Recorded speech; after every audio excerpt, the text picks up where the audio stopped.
Channel के सभी दर्शकों को नमस्कार, जय श्री कृष्णा, प्रणाम। धर्मो रक्षिता। यदि आप धर्म पूर्वक जीवन जीते हैं तो धर्म आपकी सुरक्षा करता है। धर्म क्या है? धर्म का स्वरूप क्या है? धर्म वास्तव में श्रद्धा का विषय है। चूंकि हम यहाँ जन्म कुंडली के विषय को लेकर के आपके साथ अपनी व्याख्या, अपनी वार्ता करते रहते हैं, इसलिए धर्म के विषय में यदि जानना है तो आप एक चैनल है एस्ट्रो गुरु योगी के अलावा सुधा सागर टीवी, उस पर जाकर के कथाओं को जरूर श्रवण करें। तो आज हम आपको ये बता दें कि आपके प्रश्नों का उत्तर देने के लिए यह संदर्भ वीडियो है, क्योंकि हम आपको सत्य के परामर्श को देने का प्रयत्न करते हैं। और सत्य कब होगा? जब हम सत्य का ही, सत्य शास्त्रों का ही अध्ययन करेंगे और सत्य मार्ग पर चलेंगे। माता पिता गुरुजन अपने अपने धर्म पे आरूढ़ होकर के जब प्रति व्यक्ति माता पिता गुरुजनों का आदर करता है तो उसकी जिंदगी में दुख अगर आता भी है ना, तो उन बुजुर्गों के आशीर्वाद से वो दुख समाप्त हो जाता है। तो आज इस वीडियो के संदर्भ में हम आपको बता ही चुके हैं कि मेरा संदर्भ है आपके प्रश्नों का उत्तर देना। ऐसे में कुछ लोगों के प्रश्न हम लेंगे और इससे पूर्व हम आपको यह भी बता देते हैं, ज्योतिष वास्तव में श्रद्धा का विषय है। जब आप ज्योतिष को समझ लेंगे अच्छी तरह से तो आपका हर कदम निश्चिंत पूर्वक उठेगा। हमारे पुराने बूढ़े बुजुर्ग भले ही बहुत धनवान नहीं थे, लेकिन उनके पास संतुलन रूपी धन था, शांति, धर्म, निष्ठा और संयम रूपी धन था। क्यों? क्योंकि वो अपने ज्योतिष को, भारतीय संपदा को, जो कि ऋषियों मनीषियों की देन है, लेकर चलते थे। इसीलिए उनके जीवन में प्रायः सुख, शांति, समृद्धि रहती थी और एकता तथा प्रेम रहता था। तो आइए हम देखते हैं कुछ प्रश्नों के उत्तर। जो सबसे पहला प्रश्न सोमा गोस्वामी ने उत्तर मांगा है। मैंने एक वीडियो, शॉर्ट वीडियो या पत्नी की छोटी बहन और भाई से संबंध रखे अच्छे, ये वीडियो आपको दिया था। जब अष्टमेश और नवमेश की युति हो तो जातक अपने माध्यम से कुछ नहीं कर पाता। ऐसी अवस्था में उसको अपने पत्नी का, अपने अर्धांगिनी का सहारा लेकर के अपने व्यवसाय को बढ़ाना चाहिए। ये मैंने उपाय सहित एक वीडियो दिया था, उसी पर सोमा गोस्वामी ने ये प्रश्न किया है। लिखती हैं, what if 8th and 9th lord are same, for example in Mithun लग्न। सिस्टर सोमा गोस्वामी जी, देखिए, अगर आपने ये प्रश्न किया है कि एक ही एग्जाम्पल जैसे दिया कि 9th हाउस और 8th हाउस का अगर एक ही स्वामी है तो वो तभी होगा जब लग्न होगा मिथुन, सप्तम ठीक धनु राशि और नवम और अष्टम में मकर और कुंभ राशि होगी। ऐसे में यदि शनि दो राशियों का स्वामी हो गया, अष्टम का और नवम का, भाग्य भाव का और मारक भाव का स्वामी, लेकिन इसकी मूल त्रिकोण राशि कुंभ है, इसलिए यह प्रथम राशि कुंभ राशि का फल ही करेगा। तो ऐसी अवस्था में भी जातक को या जातिका को अपने पति के द्वारा या पत्नी के द्वारा सहयोग लेकर के उनके माध्यम से कर्म करने में उसको पूरी सफलता प्राप्त होती है। ठीक है, बेशक आपका प्रश्न अच्छा है। अब एक और प्रश्न है। जय श्री कृष्ण गुरु जी, ये लिखते हैं परिविंदर कुमार, मैं एक स्त्री हूं, मेरे बृहस्पति 6ठे घर में है और सूर्य 12वें घर में, क्या तब भी यही स्थिति लागू होगी? ये वीडियो जो मैंने शॉर्ट दिया था कि यदि किसी स्त्री का दरअसल बात यह है कि ये वीडियो मैंने इसलिए दिया था कि ऋषि पराशर का मत है कि बृहस्पति पर यदि सूर्य बृहस्पति से दृष्ट है, बृहस्पति सूर्य से दृष्ट है, तो ऐसी पत्नी, ऐसी स्त्री महारानी की तरह रहती, राजयोग उसको रहता है। ठीक है, तो बहन बरविंदर कुमार जी, भाई साहब जो भी हैं आप, या मेरे पुत्र की तरह होंगे, जब आपने लिखा मैं एक स्त्री हूँ, ये भी लिखा है मैं एक स्त्री हूँ, नाम नहीं लिखा आपने, कृपया अपना नाम जरूर लिख दिया करें जब भी कोई प्रश्न करे तो, ताकि मैं आपके नाम के साथ आपको बुलाऊं तो अच्छा लगेगा। आपके बृहस्पति छठे घर में हैं, सूर्य से दृष्ट है, 12वें घर में सूर्य है।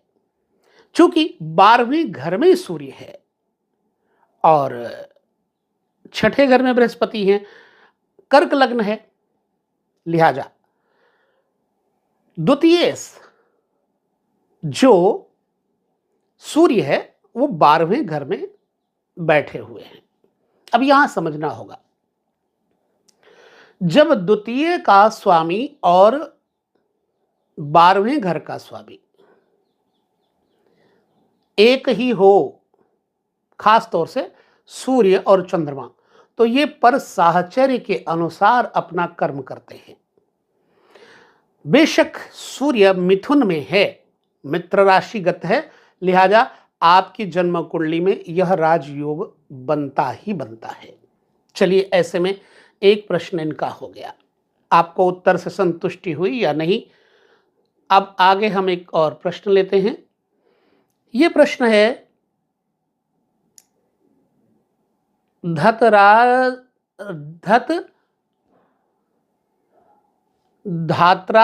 जोशी। देखिए, धात्राय जोशी आप लिखते हैं, जय सिया राम गुरु जी, मेरा वृष लग्न है और लग्न में गुरु, ठीक है, शनि की युति है, ठीक है, गुरु अष्टमेश है, हाँ गुरु अष्टमेश हो गया, और सप्तमेश मंगल है, ठीक है, 5वें भाव में है और उसकी महादशा चल रही है। 8वें भाव में शुक्र चंद्र केतु है, 7वें भाव में सूर्य है। गुरुजी, जैसे ही रात होती है शारीरिक उत्तेजना बढ़ने लगती है। वैसे मैं जो कुंवारा हूं, पर आज तक किसी से अनैतिक संबंध नहीं बंधे, पर मन विकृति की और चला जाता है और गुस्सा बहुत आता है। कामोत्तेजना का कारण क्या है? देखिए, धातराज जोशी, आगे से मैं आपको एक बात कहूँगा कि जब भी आप कोई प्रश्न करें, कोई भी सज्जन करे, तो पूरा नाम अपना जरूर लिखें और नाम लिखने के बाद अपना प्रश्न करें, तो मुझे आसानी होगी उत्तर देने में। चूंकि आपका लग्न है वृष, ठीक है, और लग्नेश आपका बैठा हुआ है 8वें में, और इस टाइम सप्तमेश की और द्वादशेश की दशा चल रही है मंगल की। मंगल 5वें घर में बैठा हुआ है। 5वां घर क्या है? प्रेम प्रसंगों का है। 5वां भाव, 5वां घर, जब मंगल यहां बैठेगा तो इसकी दृष्टियां कहां कहां जाती हैं, जरा ध्यान पूर्वक देखिएगा। एक तो चतुर्थ दृष्टि मंगल की कहां जाती है? अष्टम स्थान पर। अष्टम स्थान पर जब चतुर्थ दृष्टि जाएगी तो अष्टम स्थान क्या है? हानिकारक है। आपके वीर्य में उत्तेजना आएगी। दूसरी बात, चूंकि एक दृष्टि मंगल की 12वें घर में भी जाती है, ऐसे में आपका मंगल क्या है? कामोत्तेजक है, काम उद्दीपन करता है। शुक्र, यदि चूंकि शुक्र पर मंगल की दृष्टि पड़ रही है, तो ये कहीं आपसे अनैतिक कर्म न करवा दे, सावधान रहना, नहीं तो क्या करेगा ये? आपको बेमतलब में जेल खाने की हवा खानी पड़ेगी। इसलिए सावधान रहना। मंगल की एक दृष्टि पड़ रही है शुक्र के ऊपर, समझिएगा। शुक्र बैठा है अष्टम स्थान पे, चूंकि लग्नेश है, अष्टम स्थान पर शुक्र बैठा हुआ है, तो लग्नेश को पीड़ित करेगा। दिमाग में कामोत्तेजना, विकृतता, दिमाग की उथल पुथल बढ़ेगी बढ़ेगी। फिर चतुर्थ दृष्टि के कारण ऐसी स्थिति लग्नेश को पीड़ित करता है। फिर द्वादश भाव में मंगल की दृष्टि जा रही है। द्वादश भाव क्या है? बंदी गृह है, जेल खाना है, भोग का क्षय है, यानी आपके वीर्य का क्षय भी करवाएगा, आपका बल भी नष्ट करेगा। इसलिए सचेत रहना। अपनी कामोत्तेजना को यदि नियंत्रण नहीं कर सकते हो तो सदगुरु की शरण में जाओ, हनुमान चालीसा का पाठ करो। हनुमान चालीसा का पाठ सोते समय जरूर करो, नहीं तो हनुमान बाहुक का पाठ प्रतिदिन करो, आपका कष्ट समाप्त हो। और हनुमान जी के मंदिर में जाकर के चतुर्मुखी दीपक जलाइए। जब आप चौमुखी दिया जलाएंगे तो आपके चौमुखी आयाम शांत होंगे, ठीक होंगे। और उपाय: सिंदूर, चमेली का तेल, घी भी लेना है। अब बोलेंगे कि चमेली का तेल लिया तो घी क्या करना है? घी इसलिए लेना क्योंकि घी वीर का प्रवर्तक है, इसलिए घी जरूर लेना। सिंदूर लेना, चमेली का तेल क्यों लेना? क्योंकि मंगल के लिए चमेली का तेल मंगल को प्रिय है। सिंदूर कौन सा लेना? केसरी लेना। ये सब चीजें लेकर जाओ हनुमान जी के मंदिर में, उनको लेपन करो, हनुमान जी के बदन पे चढ़ाओ और खूब राम नाम जपो, ताकि ये कामोत्तेजना ना बढ़े, नहीं तो आपसे कोई अपराध ना हो जाए। इस चीज का बहुत सावधानी पूर्वक ध्यान रखें। और बाकी ईश्वर करे आपकी जल्दी से जल्दी मैरिज हो जाए, ये पीड़ाएं आपकी समाप्त हों। अब एक प्रश्न है, किस घर से क्या विचार करें कुंडली में? इस पर किसी ने दूजे भाव में राशि में राहु है तो क्या होगा? देखिए, दूसरा घर धन है, दूसरा घर कुटुंब है। ये पूछा किसने है? हमीर बानिया। दूसरा घर कुटुंब है, दूसरा घर धन है, संपत्ति है, धातुएं हैं और वाणी है। जब दूसरे घर में राहु बैठेगा तो स्वभाव में वाणी में कटुता देगा। दूसरे घर में राहु होगा तो परिवार में विच्छेद पैदा करेगा, धन की हानि करवाएगा। दूसरे घर में राहु का होना यदि वृष में है तो धन संपत्ति देगा, ठीक है। मिथुन में है तो ठीक है, कन्या में है तो भी ठीक है, और दूसरी राशि में अगर है तो नुकसान करेगा। ठीक है हमीर वानिया जी।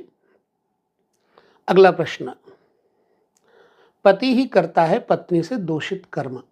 मैंने वीडियो बनाया था कि जब अष्टमेश और सप्तमेश की युति या दृग योग हो तो पति द्वादश, द्वितीय, चतुर्थ, अष्टम पीड़ित हो, तब पति ही पत्नी से कुकर्म करवाता है, वेश्या जैसे कर्म करवाता है। उस पर इन्होंने प्रश्न किया है, गुरुजी यदि वृश्चिक लग्न में मंगल हो और शुक्र तुला में हो तो जातक का क्या स्वभाव होगा? यदि वृश्चिक लग्न में मंगल हो, कड़क स्वभाव होगा, क्योंकि मंगल कड़वा है, बलवान भी है, उत्तेजक भी है, क्रुद्ध भी है। स्वभाव में जो उत्तेजना है मंगल देता है, तो कड़वा बनाएगा, उग्र बनाएगा, लड़ाकू बनाएगा। और शुक्र तुला में है, 12वें घर में शुक्र तुला में है, शुक्र आपका बढ़िया है। आपको धन संपत्ति के लिए चिंता नहीं करना चाहिए। आपका जब विवाह होगा, विवाह के बाद आपकी जिंदगी में पत्नी के पैर आपके लिए बड़े शुभ कारक होंगे, इसलिए निश्चिंत रहें। ऐसे में प्रमीला मल्ला। एक प्रश्न इनका क्या है, गुरुजी मेरा मेष लग्न है,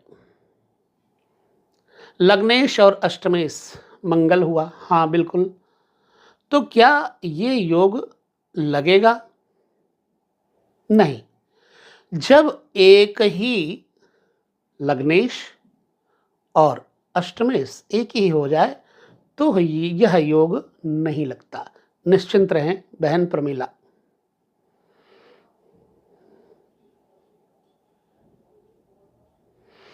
अब अगला प्रश्न हम और देख लेते हैं।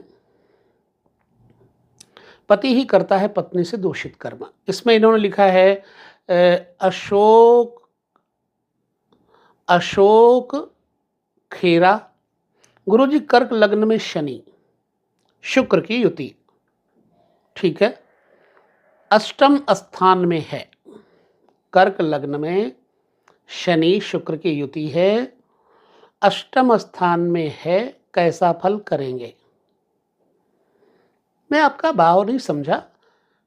कर्क लग्न में, आपका कर्क लग्न है, शनि और शुक्र की युति है, ठीक है, कर्क लग्न में 4, 10, 11 शुक्र और शनि की युति। देखिए आपने जो प्रश्न लिखा है वो प्रश्न को जरा स्पष्टीकरण देकर के लिखा करें। आपका कर्क लग्न है, शनि शुक्र की युति है, अष्टम स्थान पर बैठा हुआ है। अब देखना यह है कि जो लग्न है, लग्न और चतुर्थ भाव का स्वामी शुक्र हो गया, 11वें भाव का स्वामी भी शुक्र हो गया, ठीक है, क्योंकि कर्क लग्न हो गया। तो एकादशेश और सुखेश, केंद्रेश और एकादशेश आपका हो गया शुक्र, अष्टम बैठ गया, किसके साथ? शनि के साथ। और सप्तमेश और अष्टमेश दोनों ही शनि हैं। ऐसे में जब शुक्र और शनि इकट्ठे अष्टम स्थान पर बैठ जाएंगे तो कहीं ना कहीं जीवन साथी के साथ में आपकी विचारधाराओं में मधुरता तो रहेगी लेकिन विवाद भी रहेगा, क्योंकि शुक्र अत्यधिक कामी बनाता है जातक को। और जो दूसरे प्रश्न का आपका मतलब है कि क्या आप दूषित कर्म करवाएंगे, कभी ऐसा नहीं हो सकता। ये मैंने कब बोला है? जब द्वादशेश, सप्तमेश, द्वितीयेश, अष्टमेश की स्थिति हो, तब ऐसी अवस्था में पति अपनी पत्नी से दूषित कर्म करवाता है। बाकी आप निश्चिंत रहें।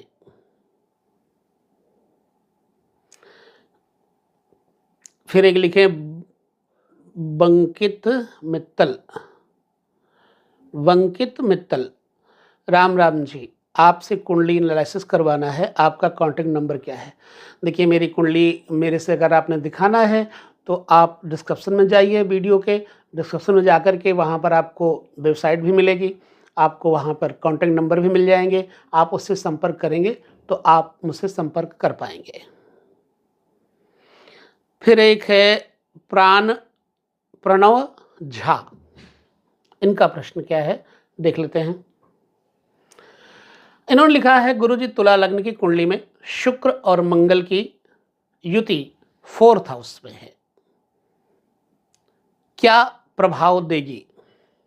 देखिए तुला लग्न है, अगर चौथे घर में शुक्र बैठा है, मकर में है, ठीक, मंगल भी चौथे घर में बैठा है, ये सिर्फ और सिर्फ आपको सुख ही देगा, दुख नहीं देगा। बस ये है कि आपके अंदर भोगों की कामनाएं प्रबल होंगी। जमीन, जायदाद, मकान, प्रॉपर्टी, विदेश योग, विदेश भ्रमण योग।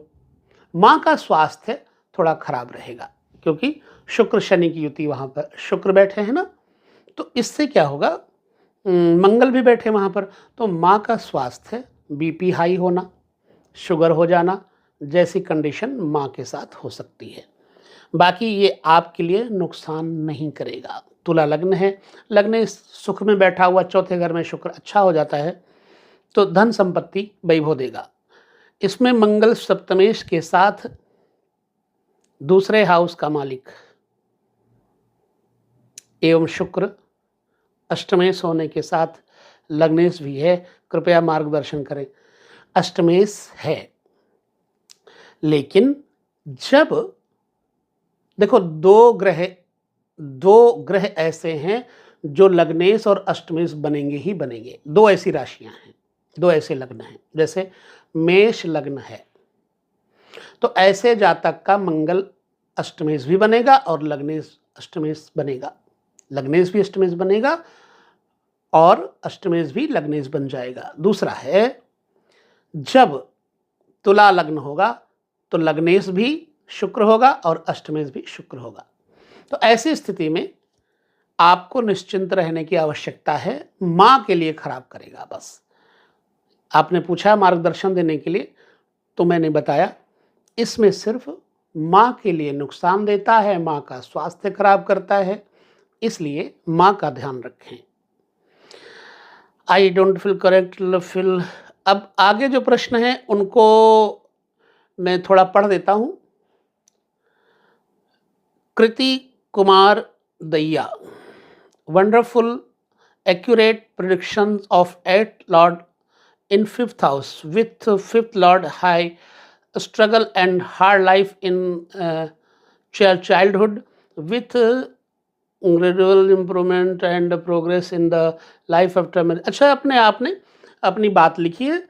चलिए, आप मेरी बात से समर्थन कर रहे हैं, इसलिए आपको धन्यवाद देता हूँ। फिर प्रणाम गुरुजी, साधना के बारे में कोई सूत्र बताइए या फिर कौन सबसे बढ़िया सहायक बन सकते हैं। हमने लिखा था कि भक्ति ज्ञान बढ़ाने वाले ग्रह योग। देखिए भैया मेहुल पेठानी, आपकी जो भावना है धर्म युक्त है। आपकी इस भावना का हम बहुत आदर करते हैं। यदि आप में साधना के प्रति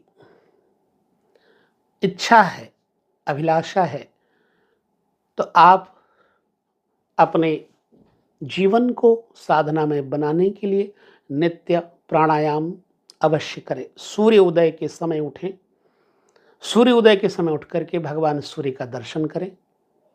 भगवान सूर्य का दर्शन स्नान के पश्चात करें। मंत्र आता है तो ठीक है, नहीं 12 दफ़ा ओम सूर्याय नमः कहकर नमस्कार करें। फिर बैठ करके प्राणायाम करें और दीपक त्राटक करने का प्रयास करें, या फिर सूर्य जब लालिमा लिए निकले उस समय आप बैठ जाएं सूर्य की तरफ मुंह करके। पूरी तरह प्रकाश निकल जाए तो बिल्कुल मत करिएगा, बाकी जब थोड़ा लालिमा लिए हुए निकले तो उस समय आप त्राटक करें, सूर्य त्राटक। आपकी साधना में बड़ा सहयोग मिलेगा। इसके लिए हम आपको और वीडियो बना करके अवश्य ही बताएंगे। जो हमारे ऐसे साधक बनने की कोशिश में हैं, जन्म कुंडली के अलावा जिनको ईश्वर के पथ पर चलने की अभिलाषा है, वो हमें जो कमेंट करेंगे हम उनको ज़रूर अपने साधना पथ के बारे में, जिस तरह मैं चलता हूँ, मुझे जिस तरह से सफलताएं मिली हैं, वैसे आपको भी मैं रिकमेंड करूँगा। ज़रूर से ज़रूर आपकी इस सद्भावना के लिए मैं प्रणाम करता हूँ। ठीक है। फिर एक लिखते हैं कवलजीत कौर, आप बिल्कुल सही बोल रहे हैं। धनु लग्न में सूर्य लाभ भाव में और नवमांश कुंडली में सूर्य सप्तम वृष राशि में है। हमने लिखा था देह व्यापार से धन कमाना कारण क्या है, एक वीडियो बनाई थी, उस पर इन्होंने लिखा। धन्यवाद बहन कवलजीत कौर, आपने समर्थन किया और वीडियो में जो हमने वीडियो बना करके दिया उस अनुभव को आपने अपनी स्टैंप लगाई। धन्यवाद। राजपूता, खैर अभी इतने सारे प्रश्नों के ही उत्तर हम देंगे, अगले प्रश्नों के उत्तर हम अगले वीडियो में देंगे। आप लोग अपने प्रश्नों के साथ साथ अपना नाम, अपनी जगह का नाम, अपनी परेशानी लिख करके अवश्य दें, ताकि हम आपको उपाय के साथ साथ आपकी परेशानी आपके नाम के साथ बता सकें। तो बस वीडियो में इतना ही, लेते हैं विदा। नमस्कार, जय श्री कृष्णा, प्रणाम। आप सभी को प्रसन्न रहें।